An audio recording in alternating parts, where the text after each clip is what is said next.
Hello and welcome to the world-famous Driving You Crazy podcast. This is the show where we talk about all things transportation, anything that gets you from here to there.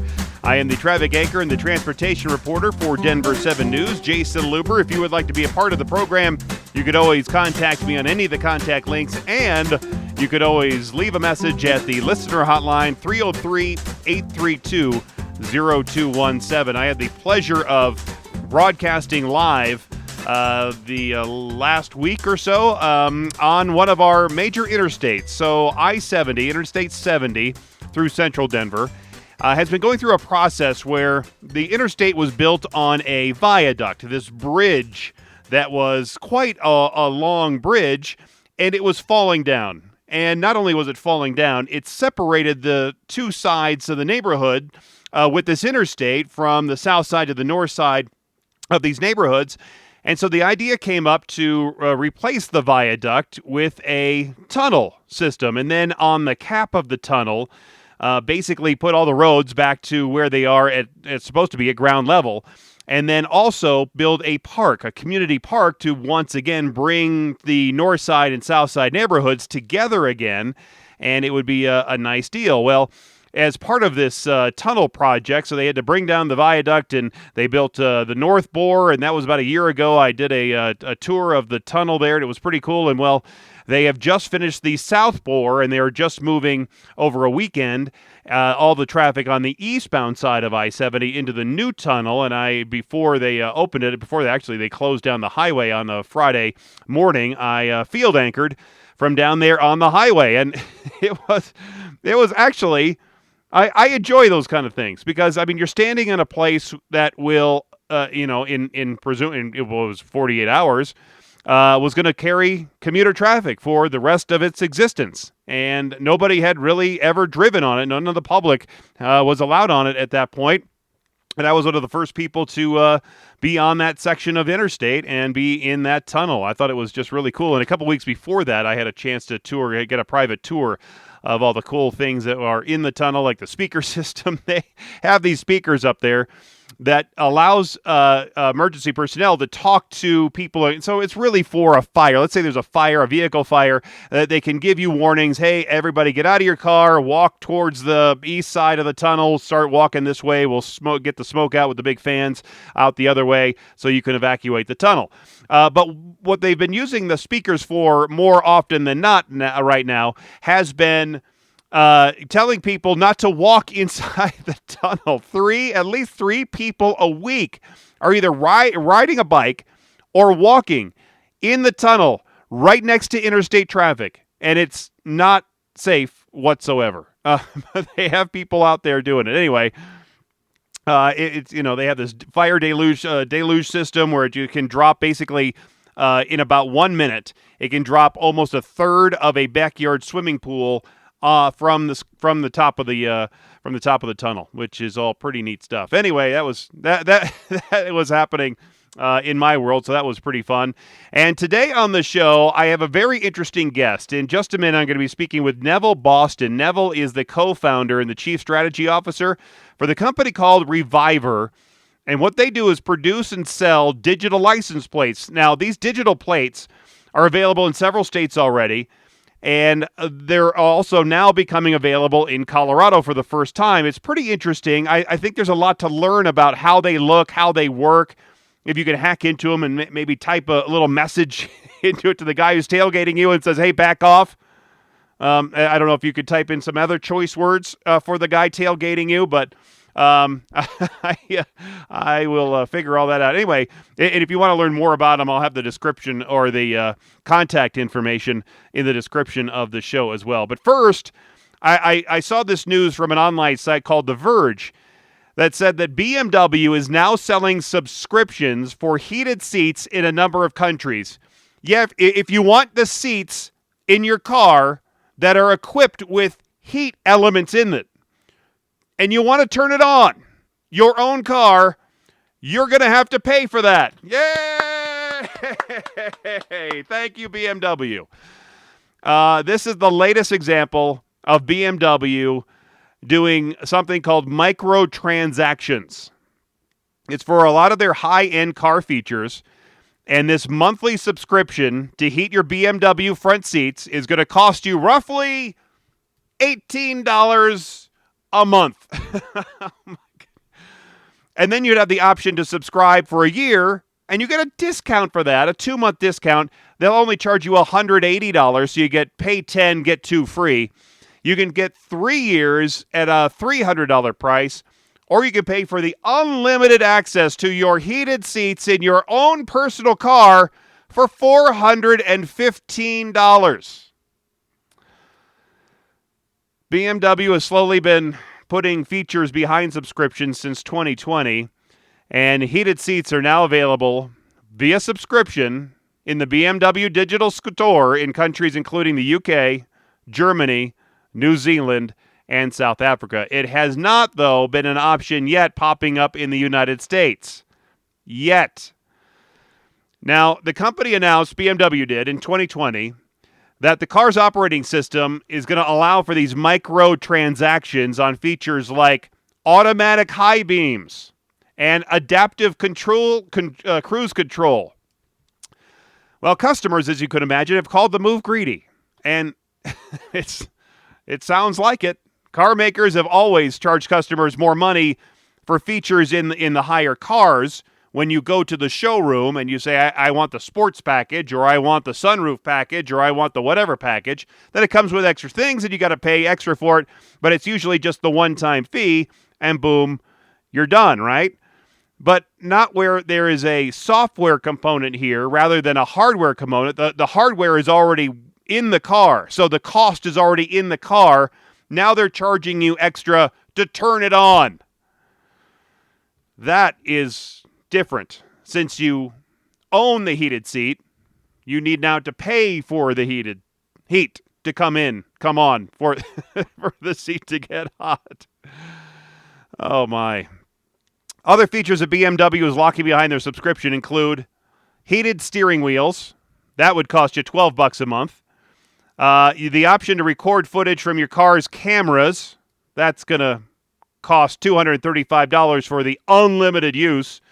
And you can also pay for the Iconic Sound Sports Package, which lets you pay for engine sounds in your car for a one-time limited low fee of $117. BMW says that the hardware for the engine sound features has already been installed in your vehicle, so all of this stuff is already in the car. BMW has already paid for all that stuff. They've already included it in the cost of the vehicle during production. They say at no extra cost, but it's going to cost you to turn it on. Isn't that where our lives are going, though? Easy monthly payments until your money is all gone. I guess if you have the money to buy a BMW, then I guess you have the money to pay whatever the company wants to start charging you to heat your seats and to heat your steering wheel and to have cool engine sounds, I suppose, in perpetuity. But what if you, all right, let's say you just want, because usually you don't want heated seats in the summertime. What if you just want the heated seats for a couple months in the wintertime? Could you buy it for 3 months or 4 months and then cancel and do that every year? I actually had the same idea for my homeowner's insurance, where I would lower the deductible for hail coverage starting in May and April and June, and then raise the deductible up again the rest of the year for my roof when the hail really isn't a problem. The company wouldn't do it. I thought I was going to save some money, but they didn't want to just keep upping and downing. They said I would have to have start a whole new policy at that point, and then I couldn't just change it for 3 months. And that's like my insurance with my car, I can change the policies however I want. Because I was thinking, if I'm gone for a week, or let's say if I was gone for a month, let's say I was the kind of person I could be away and not drive for a month, maybe I could put all my deductibles on my car up to $5,000 or whatever the high, $2,000, whatever the highest level is. Then I would have a lower fee for my car insurance, and then when I get back home, I could lower it back down to where it is now. I think it's $500, and then save some money if you're not driving your car, right? Boom. Because in this economy, every little bit helps. Speaking of cars and money, Have you seen a digital license plate yet? Some states like California and Arizona and Texas are already using them, and they're expanding to other states, including here in Colorado. The company Reviver is gearing up to provide these digital license plates to Colorado drivers, as well as other states around the country. So joining me to talk more about how they work, what's the deal with these things, is Neville Boston. Neville is the Reviver co-founder and chief strategy officer. Neville, thanks so much for being here and joining me on the world-famous Driving You Crazy podcast. Oh, happy to be here. So before we get into the plates themselves, Neville, and how they function, tell us about the company Reviver and about Neville. How did you come up with the digital plate business? Was there a spark somewhere that you were in a situation where there was a situation where you said, this is making me so angry, I have to do something about it moment? Well, you know something, I have to say the transition moment came in 2008. I had another company. We were getting ready to explode going into 2009, and then the economy had a different idea in mind for us. And I was literally sitting having dinner with a good friend of mine who had worked in state government for years. And his conversation was around we were looking at assets that state owned that were being underutilized. And the license plate had come up. And fortunate for me, unfortunate for him, he had a horrible experience at the DMV in California and was complaining about it. And then the idea sparked about, hey, what if we could digitize a license plate and get people out of DMV offices? And that's where everything started. Wow. It's one of those, why didn't I think of that moments, right? I mean, really is. I mean, that's one of those, I guess it just takes one of those moments where you're sitting there at the DMV and go, why, there has to be a better way. There has to be a better way. Absolutely. Absolutely. All right. So this question, I know it's big, and it's a big question. So we're going to break it down in little parts. The question would be, what is a digital license plate? So let's put it in simple little parts instead. So the plate, is it as simple as maybe let's say a Kindle with numbers and letters on the screen? What does it look like?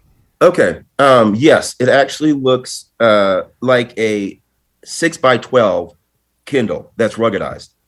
And what makes it unique, and the reason why we decided to go with it, is that it has the exact same properties as a metal license plate. And let me explain. Once the image is put on the plate, it's on there. It doesn't change unless there's power that's introduced that changes it. So if you, for instance, were in a wreck with the vehicle and somehow the plate was cracked, you could still read it like a metal plate. So it operates just like a metal plate. So that was, one of the things that we had to do in order to be able to put it out on the road. So there is no power to it, or how does it show then, like a Kindle, it has to be battery powered then? Right. So we have two versions. We have one that's a wired version and then one that's battery operated. So the battery literally is just there in case you want the plate to do something. But the image that you put on the plate, it doesn't take any power for the utilization of the plate. That's what makes it so unique. It's a bistable technology. Can it display only numbers? Is that all I'm going to see on there? Am I going to see my state name on there? Is it going to say in I think New Hampshire, it's live free or die? Are you going to be able to have state mottos on there? Yes, we can duplicate any plate, a metal plate that's out there. Anyone. So it'll look just like it. Like in Colorado, we have several different ones. Exactly. It will look just like your metal plate. So let's say I have a Purple Heart plate or a We Love Colorado Wildlife plate or the Columbine, Save Life plate. You can really do any of those as well? We can do any plate. And that's what makes it so unique. It's a HD screen. So all of the, digitization that you need and, the visualization of any really dramatic graphics, we can create all of those with our plates. If I have it plugged into my car, and I imagine it's probably a mechanic or somebody has to probably put a wire, or maybe you use the charge or the cables that are already there to put the light that's on the license plate now. Maybe you use those. Can the vehicle owner change the readout of the plate, or can it be changed after it's already set? Okay, so this is the thing. What we do is we offer a bunch of different services, and depending on the state that you're in, you'll decide which ones make sense. So with the plate, in California, for instance, you have the ability to personalize it at the bottom. where you could put happy birthday or my kid's an honor student. That's below the actual numbers that are on the plate. So it doesn't take away from you visually being able to see the numbers on the plate, and that's for law enforcement, but you're able to personalize it. And the background can also change. So it gives you some personalization aspects to the plate, but then the plate also offers other things that you wouldn't be able to get. Like if the vehicle was stolen, you could report it stolen, you could put stolen on the plate. If you had an amber alert or a silver alert, you're able to put that information on the plate. So these are things that you can't do, of course, with a metal plate. When you say you, does that mean somebody out there in local law enforcement can say this car is stolen? Because I doubt the person that stole the car is going to put this car is stolen on the license plate. Okay, so the owner of the vehicle would basically say, hey, if something was done or they were trying to remove it, or your vehicle was stolen and you figured out that it was stolen, you could report it. And what we would be able to do is verify it and then be able to put that information on the plate of itself. So Reviver would do it. Or yes. So it's not local law enforcement or state law enforcement that has a dispatch center where they are typing things, this car is stolen, and then sending it to the license plate. It actually has to come through you guys. Yeah, it would come through us, but we would be working directly with them. So we would verify the information with them and then download the information.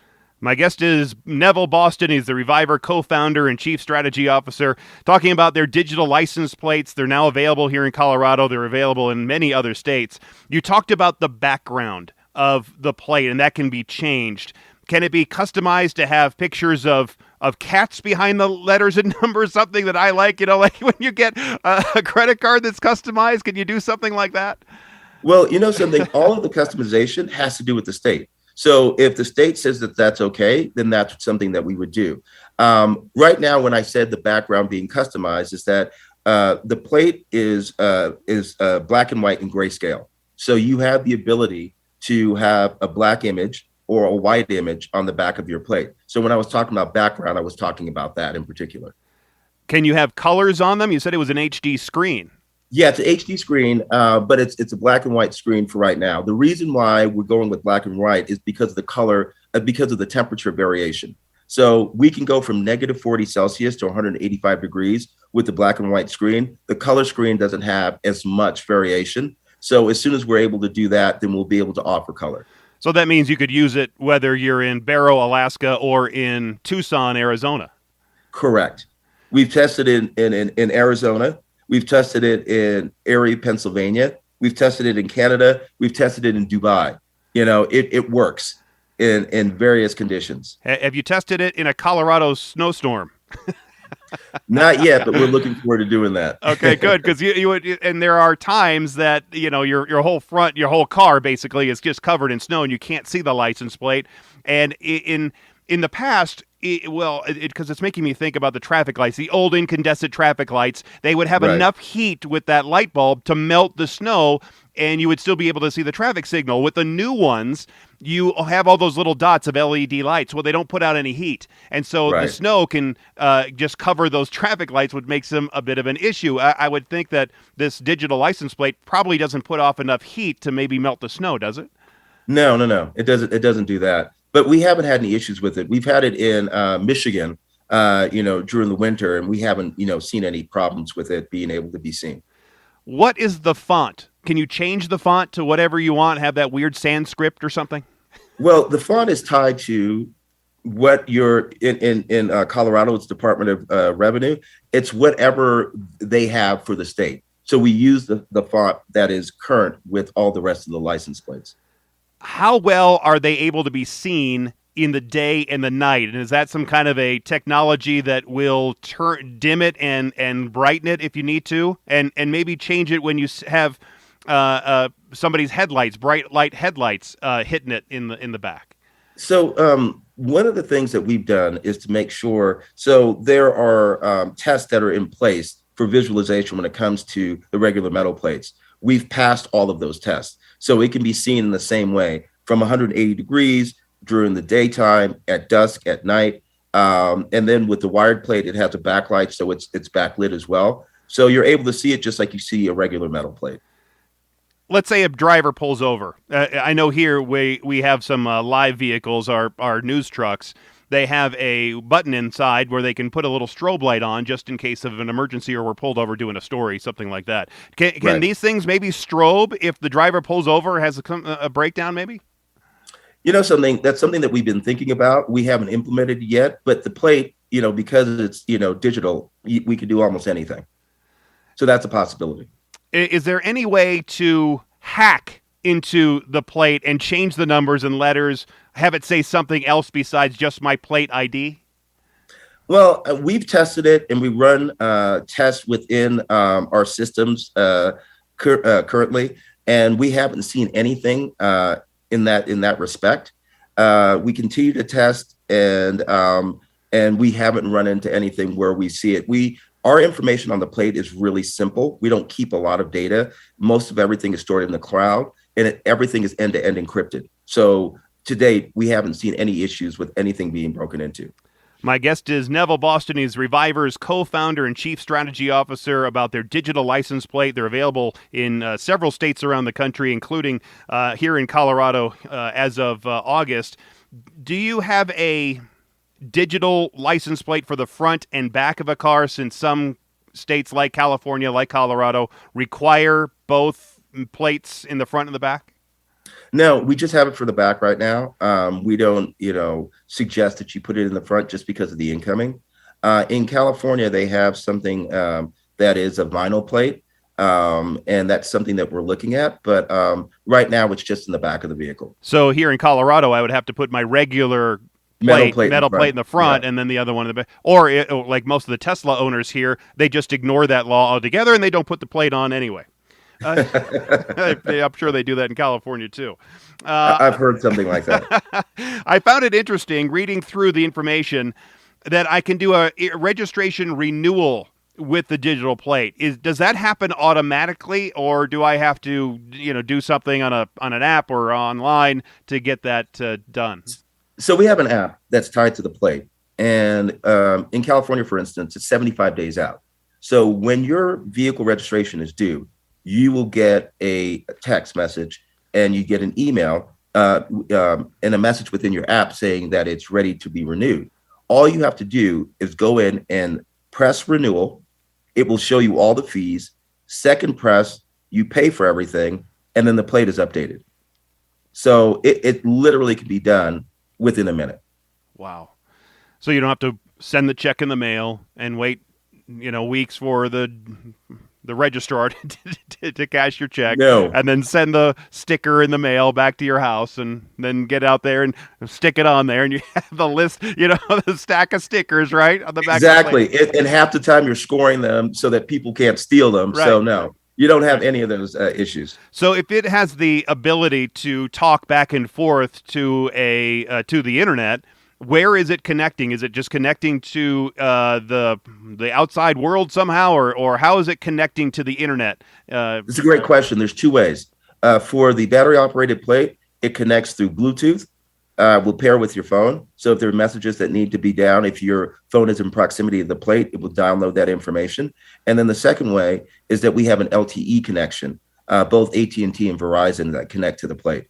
So it's able to connect, through those systems. Does it also then have the ability, if you can send signals to it, does it have the ability to send signals to somebody that's looking for my location, whether it's you guys, whether it's local law enforcement, and who gets that information? So your information is your information. And that's one of the things that we were really, really, really, focused on, is making sure that the driver of the vehicle maintains and controls their information. They had a big thing with GDPR and, kind of consumer privacy protection to make sure that information is kept with the owner. And that's exactly what we do. So you control all of your data and information. Nobody pings trying to get information from you. You own that information. But you said it also can share the information if the car is stolen or an Right. Amber Alert, something Right, like that. but that would be your decision. You would indicate that that's something that you want to put out. It wouldn't be something that would be forced on you. On a case-by-case basis, or it's just an automatic setting that no Amber Alerts can come through, or all Amber Alerts can come through? No, it would be coming through based on your decision to allow that to happen. What Like at if you each individual time? well, you would agree to it, and if you agree to have that information come in, then you'd be able to do that. If you've agreed not to do that, then it would not. So, like I said, it's based on your decision. And when it does, let's say I say, yeah, I want to have Amber Alerts or stolen car or whatever messages to come through. Right. How does that look? So does my license plate numbers and letters go away, and then it just flashing Amber Alert and look out for this car, or this car is stolen? Make sure you call local law enforcement. Right. So what would happen is that the actual numbers for the plate would become smaller, and over the top would say stolen. So it would basically split the plate in half, and stolen would be on the top, and your actual license number would be on the bottom. Has it happened so far where a car has been stolen, or there's been an Amber Alert, and the change in the digital plate has actually resulted in either the Amber Alert being solved or the car that was stolen being recovered? It's been with a stolen vehicle, and yes, it's been recovered. So it's worked and worked well. How did that? Where was that? And how do you have a little bit of backstory on that? Yeah, it was in California, and somebody's vehicle had been stolen. They reported it, and based on the GPS in the vehicle, they were able to track and find the vehicle based on that information. Since I can put all this information in an app and then send that information to my digital plate, can I then, as you said, maybe a happy birthday message? What other messages can I do? Can I say, "Hey, girl, here's my digits for the person that's that I think is cute driving behind me"? Well, how it works is this: the information that is put on the plate as far as messages is approved by the DOR or by the DMV, and then once it's approved, it's put in your library as options that you can use. So there needs to be some controls, and we understand that. So that's what we do. So we have a library of messages that have been pre-approved that can be used, and if there are new messages that you want, you could request them. And then once it's approved, then it's put in your library. So happy birthday has been approved? It has been. And happy anniversary, I suppose, as well? Absolutely. Okay. All right. My guest is Neville Boston, Reviver co-founder, chief strategy officer, talking about the digital license plates that are available now. And I want to transition a little bit to the cost of these, because there has to be a cost to the actual manufacturing of these plates and the operation of these plates. So is there a cost to own these plates? Yeah, there is. And what we do from a company perspective is that we have them in about 190 dealerships in the states that we're in. And we're currently selling in California, Arizona, Michigan, and Texas for commercial fleets. So there's the ability to get them there. But what we've done from a pricing perspective is you can buy it from a dealership, they can preload it, and it will be sold with your car, or you can buy it online. And how we sell it is a lease to own. So $19.95 for the battery operated plate, and $24.95 for the wired plate that has the GPS information. You said it was a lease to own. So is that a year, 2 years, 5 years, forever? Yeah, What is that I'm lease? sorry. Yeah, it's 4 years, 4-year lease on both. So 4 years. So we're talking, if I'm doing my math correctly, let's say for the battery powered version, $240 for a year, and then you multiply that by 4, so we're almost $1,000. $900,000 for the 4-year lease. Is that how expensive it is to produce and operate these things? Yeah. So I mean, from a cost perspective, yes. But as we have more volume, the cost will go down. But we decided to put it in that way because it seemed to make the most sense, because it's how people buy things nowadays. So if you buy a cell phone or anything like that, you usually get it, on a lease to own. And if there's a new version that comes up, you can always trade it in and get the new version. And what do I get for my money that I am spending on this plate? Is there a difference between the battery operated and the electricity operated plate? Is there a difference in the $5 a year that I'm spending? Yeah, so for the battery operated plate, you get Bluetooth, so you can automatically update your plate, very quickly. It's not going over LTE. You have the ability to personalize it. We're going to be adding a tolling feature here pretty soon, so you can use it for tolls. And you could actually, for messaging, Amber Alerts, all the rest of that stuff, you can do that on those plates.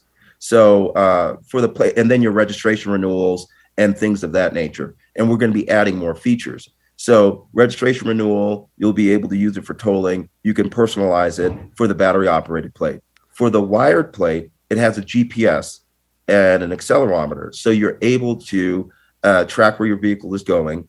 You're able to, for fleets, have a whole suite of products that you can utilize for compliance when it comes to the vehicle. And then you can do your registration renewal and everything else. But the biggest difference between the two plates is one has GPS, so it knows exactly where it is and where it's going. So with that GPS, could I get a digital plate for my daughter's car, and then I could know exactly where that car is all the time? Absolutely. I mean, I can see obviously why it's good for a fleet to know where their cars are. They could bring up a screen and say, "Oh, my trucks are in this neighborhood, in this neighborhood." But I don't know about as a parent. Yeah, no, as a parent, you would be able to do that, and you could also know how fast she's going and all the rest of it. Whatever features that you were looking for, you can get through the plate. Oh, that's really interesting, and maybe that's worth the $1,200. Could you buy it outright, or do you have to go through the lease? Yeah, so you can buy it outright, but you'd have to buy it at a dealership, and the dealerships, will sell it between $699 and $999. Oh, okay. So it's actually a little bit of a discount depending on which one you get then. Right. Yeah, if you're just buying it outright. Interesting. My guest is Neville Boston. He's the Reviver's co-founder and chief strategy officer. We're talking about their digital license plate and how you can get one and what they do for you. It's an interesting concept that I would think that a lot of people would be interested in. I'm not sure about the price point yet, but how popular has it been? How many customers so far have purchased them and then maybe taken them off because they thought it wasn't worth it? Well, we've been fortunate. We have over 30,000 people in the states that we're in that have the plates. And as far as renewals, our renewal percentage is about 85%.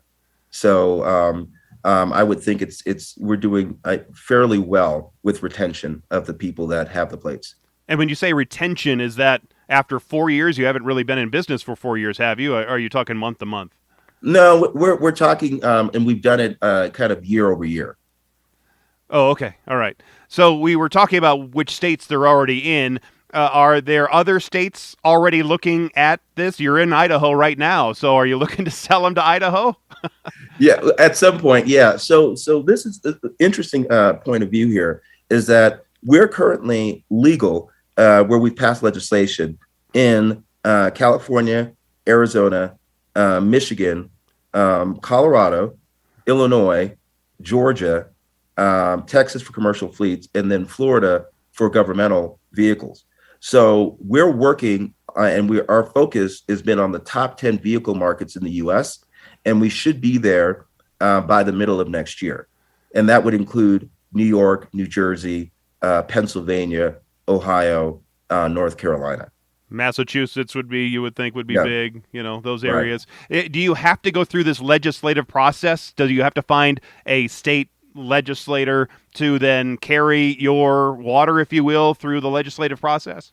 What we do is that we look at the vehicle code, and based on the vehicle code, we're able to see whether or not it's permissive for us to be able to do it. If not, then we'll have to run legislation. But if it's permissible, then you're able to do it. So what we do is we look at the vehicle code, then we make a determination of whether we need to run legislation, and then we get a legislator, we run the legislation, and then we work with the DMV or Secretary of State's office or Department of Revenue to integrate with their system so that we can offer the services that we have. Are there states that you've contacted or thought about getting the digital license plate in circulation? Has there been some pushback from those states? Has there been any? I'm not sure we're ready for this sort of thing. No, and that's been the really positive thing. And I think because of COVID, it's really opened people's eyes to how we were doing business pre-COVID and how we do post. The ability to have kind of touchless interactions and then be able to update things remotely as opposed to having to stand in line to get it. So I think it's been a benefit. One of the positive things that came from COVID is to realize that we could do business differently than we've been doing it. And has it been better received in some of the states that you've already been distributing these plates in? Are some happier than others to get the plates? No, everybody's been great. Everybody's been great. And that's one of the things. It's truly a public-private partnership where you figure out things that make sense. Every state can choose what features that they want or don't want. And I think it's beneficial kind of across the board. We've had a great working relationship with state of California, with Arizona, with Michigan, with Colorado, with Georgia, all the states that we've been in, Texas. We've been able to work with them and develop these features jointly to be able to have this offering. So we just look at it differently. We see what the needs are, and then we make sure that we have solutions for those needs. My guest is Neville Boston. He's Reviver's co-founder, chief strategy officer. We're talking about the digital license plates that they have available here in Colorado, as well as many other states around the country. Whenever you're successful, Neville, as you are, obviously, you're going to have some competition. You're going to have some copycats out there. Are you seeing that right now where somebody else is going, we can do this and we can do it, we think better, and we're going to try to get some other states that you're not in or get in the same states and try to offer a different product? Something, we really haven't seen competition like that. We've been working on this for, over a decade, and we've developed relationships just because, you're changing something that's been in the same place for a long time. And how we've seen it is that you partner with people, you listen to what they have to say, and then you offer a product that makes sense. And we just haven't seen anybody look at the business in the same way that we're doing it. So, no. Because with every McDonald's there's a Wendy's, and with every Coca-Cola there's a Pepsi. I mean, I'm sure at some point there will be somebody that comes, but to this point there hasn't been anybody that's been serious. For every Backstreet Boy there's a New Kids on the Block. I mean, I could go on. Oh yeah, Beatles, Rolling you're Stones, on a roll. Right? You were on a roll. Has there been pushback from maybe trade groups or from prisoners who are spending their time in jail making the old metal license plates? Well, something? No, there hasn't been, because we've been working with them. We actually also have a law enforcement liaison that goes out and helps to educate law enforcement on, connected vehicles and digital plates. And to date, I think he's been able to train about 12,000 folks in the law enforcement community on this. And then we've worked with AMVA, which is the Automobile Administrators for the U.S. and Canada, on kind of best practices. So we've been working with the groups and organizations to try to educate people to make sure they know what it is and to improve it. You're going to put a lot of prisoners out of business, though. I mean, what else are they going to do spending their time not making license plates? Yeah, we'll try to figure something else for them to do. And you just mentioned local law enforcement. How that's got to be somewhat, though, tough to get every officer out there to understand. I have the My Colorado app, which allows me to put my digital license or my digital driver's license on the app and have my vehicle registrations and my fishing license all there. And some officers say they won't take it. And I'm like, why not? It's just as legal as I went to the grocery store and they wouldn't use that digital. They say, we can't take that to go buy a beer. Wow. It's, something, at the end of the day, it's education. If you bring people in early and make them part of the conversation, then it's easier for them to understand what it is that you're doing. So what we've been very purposeful in doing is making sure that they're part of the conversation early and they don't feel like they're left out. And if they have concerns, that they're addressed. Because like you're 100% right. Some people kind of have their head in the mud, and it's hard for them to deal with change. But what we want to do and what we make sure that we do is that we continue the education process. Is this something that the tow companies or the firefighters, do they have any opinion on this? I'm not sure that it would really affect them in a different way. No, I haven't heard anything from either one of those, organizations, be it firefighters or tow companies. So that's one that's actually a new one for me. Well, I'm an idea guy here, Neville. Yeah, I get that. I get that. And I don't charge anything for it. Well, unless you want to just send me 5%, that'd be great. No, it doesn't really seem like there's a whole lot of negatives to this digital plate. There's obviously a higher cost to it, but I can't really think of a whole lot of negatives unless there was some kind of a hacking attack or something like that. But or there was the one person who doesn't want to be tracked on with their digital plate. Well, this is how I look at it. I think about a digital plate and a regular license plate like a flip phone and a smartphone. I don't see them as being the same at all, because with a flip phone, all you did was make phone calls with and maybe text. With a smartphone, you get email, you get you get apps, you get all these other functionality that's tied into the plate. And I look at this as the same way, because if you think about it, it's the one thing on a vehicle that's not controlled by the auto manufacturers that is always on and connected. So regardless of whether you're in, Denver, Colorado, or Boise, Idaho, or, Tallahassee, Florida, everybody uses the plate as identification. And that includes, international. So when it comes to the things that you can start doing and how you can simplify it, and just like you were saying, on your My Colorado app, you have the ability to have all these items. You have the ability to have all your vehicle information in one place when it comes to your digital plate. So I just look at it as a transition into the future. One of the issues we have here in Colorado, and I'm sure it's other places too, but it's really bad here, are people driving with expired tags, not registered, right? Not renewing their registration. Is there any kind of a feature that says you're on the digital plate that says this plate now is expired, and it will just maybe turn off if you don't re-register the plate? Or does it always go no matter if I'm registered or not? Well, the plate will always be on, and there'll always be an image on it. But it's an excellent question. That is now a Department of Revenue and a law enforcement issue. If they're saying that that's how they want us to have the plate operate, then that's something that we could do. But that would be something that would be tied to a decision that they make. But again, you said that there are safeguards in the way information is sent to the plate that I can choose to put an Amber Alert or a stolen car alert on the plate. Yeah. So could I choose to then not have a expired registration message put on the plate or have it turned off? That is different, because that has to do with your compliance. That has to do with your compliance. So that would be slightly different. So if they made a decision that all vehicles that had digital plates, that if they were out of compliance, that message could be pushed to the plate, then we would have to, acquiesce and say that that's what's done. But that's a compliance issue. Outside of that, you have complete control. And I imagine if I was going from one state to another, if I was moving, I could probably easily then just in the app just change. I'm going from Colorado to Texas or let's say California, because you have it there too. But I could transfer it from state to state. Exactly. Except if I'm going to a state, that doesn't have it yet. If I'm going to be moving to Kansas, then I'm going to have to go back to the old metal plates.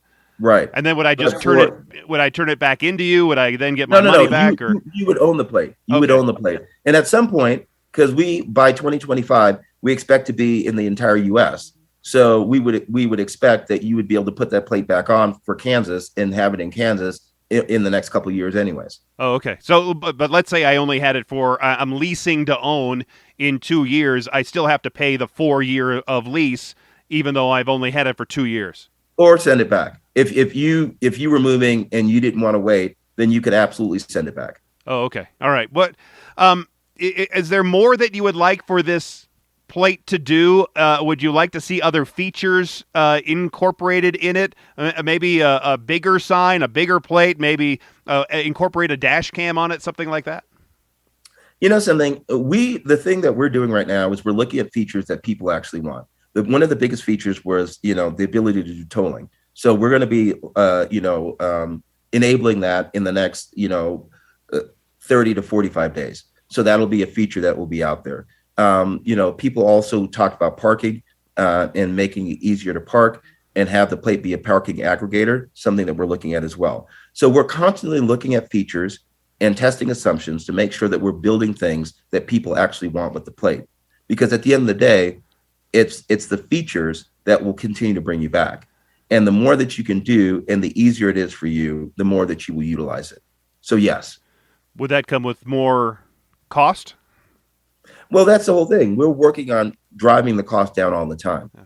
So our thing is that offer more features for less. Because right now, I was just reading a story about how BMW in select countries are now going to charge you to turn on a subscription for your heated seats. Wow. Yeah. Yeah. That's a completely different business model than we're in right now. What about a dash cam? I think I have a dash cam. I've had them for a long time. I think they're super helpful. Could you incorporate a dash cam into it? That is something that we can look at. I mean, at some point, you could even think about having it, within the infotainment center. So, I mean, there is a lot of different things that could be done over time that would add, even more value. Oh, so you're playing movies on the plate instead, and so the person behind you can watch the latest James Bond film or whatever you want. Yeah, we're thinking about movies. Okay, just thinking about another way of integrating it. You're putting Stranger Things on the back of your car, and then you're causing big problems there while you're driving in stop and go traffic. Neville, what's next for Reviver? You said you want to take over the United States. Are you going to expand internationally, maybe too? Yeah, we've been working in Dubai since 2017. So we're going to be launching there, Dubai, I think Abu Dhabi, Qatar, Oman. So we're working in those places right now. So we'll have a presence there, have the US, look at Canada, and then from there, look to expand, further. Well, you might have to offer gold-plated or Wildcat type plates for those folks because they like to drive with like Pumas and Cougars and all kinds of crazy things they like to own over there. I've heard. Yeah, that might be interesting. Well, Neville, I appreciate your time and all the information about these plates. It's really interesting. I think we're on the cusp of new technology here that will be commonplace, like you say, maybe in the next 10 or 15 or 20 years. Absolutely. No, and we're excited. Colorado's a great state. You have great legislators, DMV, the Department of Revenue, and law enforcement. We work with everybody. Also, New Car Dealers Association. So we're a fan. So we can't wait to be offering these and get them on the road as soon as possible. It would be nice to have some backgrounds of some of our more spectacular mountain scenes and get that on one of those digital plates. Absolutely. Absolutely. Well, Neville Boston, the co-founder of Reviver, Chief Strategy Officer as well. Thank you so much talking to us about your digital license plates that are available all around the country in several states as well as here in Colorado. Thanks again for your time. All best wishes, okay? Likewise. And thank you for the time. I really appreciate it. All right, there you go. I know I asked him if you need one for the front and back for the states that need it, like Colorado, California, you need a front and back license plate. And he said you just need it in the back and you would have a regular one in the front. But what if you really just wanted one in the front and are willing to pay for it? I guess you probably could. I mean, if you have the money to buy one of these things, you might as well buy two. I think that the price is going to have to come down by probably half for more vehicle owners to really show a lot of interest in these things. Maybe $500, I think, is a better price point for the general public. But they probably, at this time, cost so much to produce right now that the price has to be higher. And with anything, as Neville said, they're going to lower the price. You're going to sell more of them. You're going to have the price come down. Like, with TVs, when they first come out as 80, the biggest brand new 80-inch TV is going to be $17,000, and now they're like $400. So I think that $500 price point is probably going to be around where people are going to start adopting them more often. I have not seen one yet, but they are just starting to come online in Colorado, so it'll be interesting to see how many are out there. Next week, I'm going to recap my adventure to South Bend, Indiana, during the NBTA, the National Baton Twirling Championship. My daughters are competing in a whole bunch of events in one solo baton and two baton, three baton, a pair, a duet.